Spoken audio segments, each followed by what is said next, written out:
আজ আমি ডিম আলু আর ময়দা দিয়ে তৈরি ভীষণ মজার একটা নাস্তা রেসিপি শেয়ার করছি। সন্ধ্যায় বা বিকেলের নাস্তায় বা টিফিনে এইরকম অনেক বেশি মুচমুচে একটা রেসিপি বানিয়ে সবাইকে তাক লাগিয়ে দিতে পারেন। রেসিপিটা বানানোর জন্য প্রথমেই একটা মিক্সিং বলে 1 কাপ পরিমাণ ময়দা নিয়ে নিয়েছি। সাথে সামান্য একটু লবণ আর 1 চা চামচ পরিমাণ চিনি দিয়ে দিয়েছি। লবণ আর চিনিটা একটু ময়দার সাথে মিশিয়ে নিয়ে 1 টেবিল চামচ পরিমাণ সয়াবিন তেল দিয়ে দিলাম। তেলটা দিয়ে ময়দার সাথে ভালো করে মিশিয়ে নিতে হবে। হাত দিয়ে ঘষে ঘষে ভালো করে ময়ান দিতে হবে। এরপর এর মধ্যে অল্প অল্প করে জল দিয়ে মোটামুটি একটা সফট ডো বানিয়ে নিতে হবে।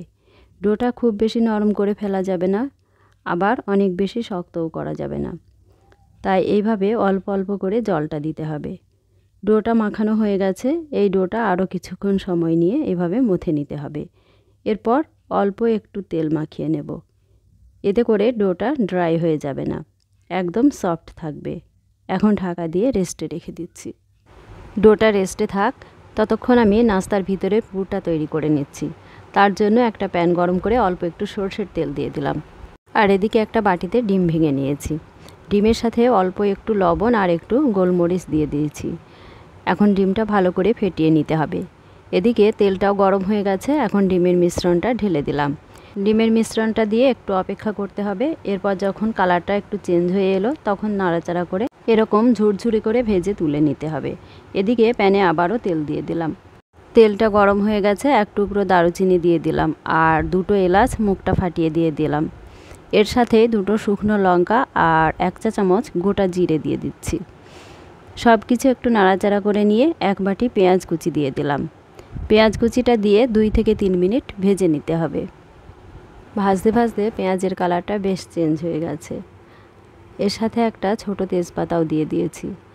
আবারও একটু নাড়াচাড়া করে নিয়ে দিয়ে দিলাম হাফ বাটি গাজর কুচি আর হাফ বাটি ক্যাপসিকাম কুচি। পেঁয়াজের সাথে গাজর আর ক্যাপসিকামটাও একটু ভেজে নিতে হবে।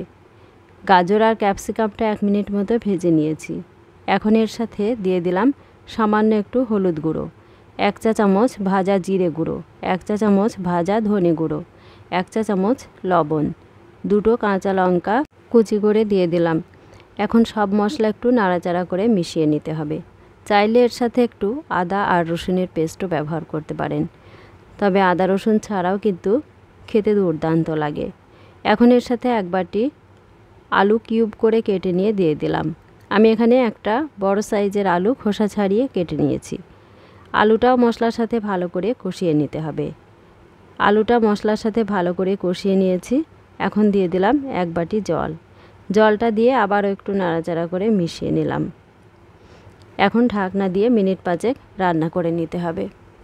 দেখুন একটু ঢাকা দিতেই আলুটা কতটা সফট হয়ে গেছে। ঢাকা খুলে আবারও ভালো করে নাড়াচাড়া করে মিশিয়ে নিচ্ছি। জলটাও শুকিয়ে গেছে।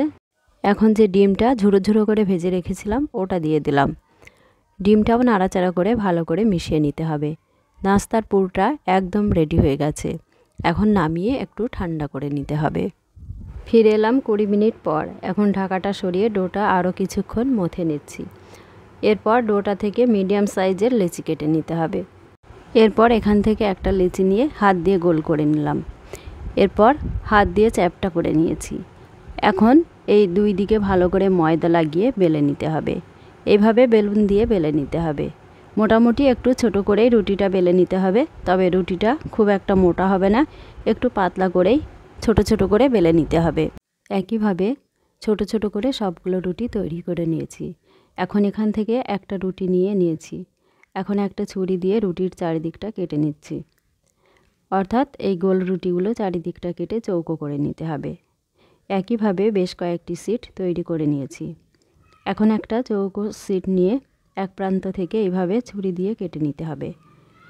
একটা সাইড এইভাবে একটু কেটে ডিজাইন করে নিতে হবে। এরপর ডিজাইন করা সিটের মাঝখানে যে স্টাফিংটা তৈরি করে রেখেছিলাম ওটা দিয়ে দিলাম। মাঝ বরাবর হাত দিয়ে একটু লম্বা করে দিতে হবে। এরপর সিটের চারিদিকে সামান্য একটু জল লাগিয়ে নিতে হবে, তাহলে খুব সহজেই এটা লেগে যাবে। জলটা ভালো করে লাগিয়ে নিয়েছি। এরপর এই প্রান্তটা ধরে ফোল্ড করে দিতে হবে।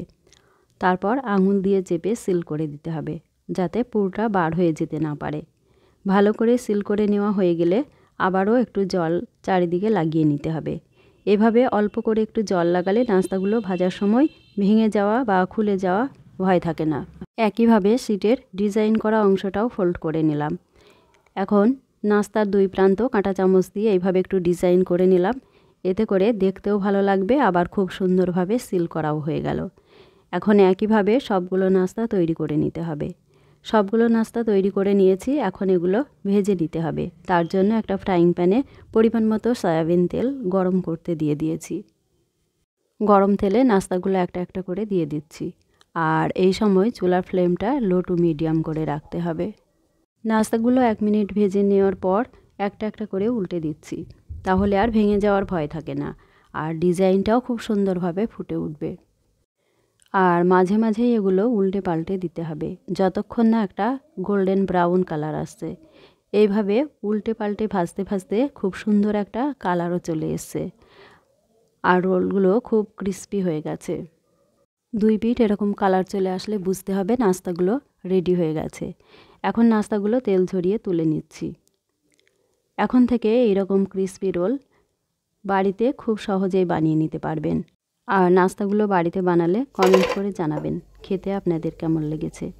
আর রেসিপিটা ভালো লাগলে ভিডিওতে একটা লাইক করে দেবেন আর শেয়ার করে দেবেন, আর চ্যানেলটা সাবস্ক্রাইব করে পাশে থাকবেন। ধন্যবাদ।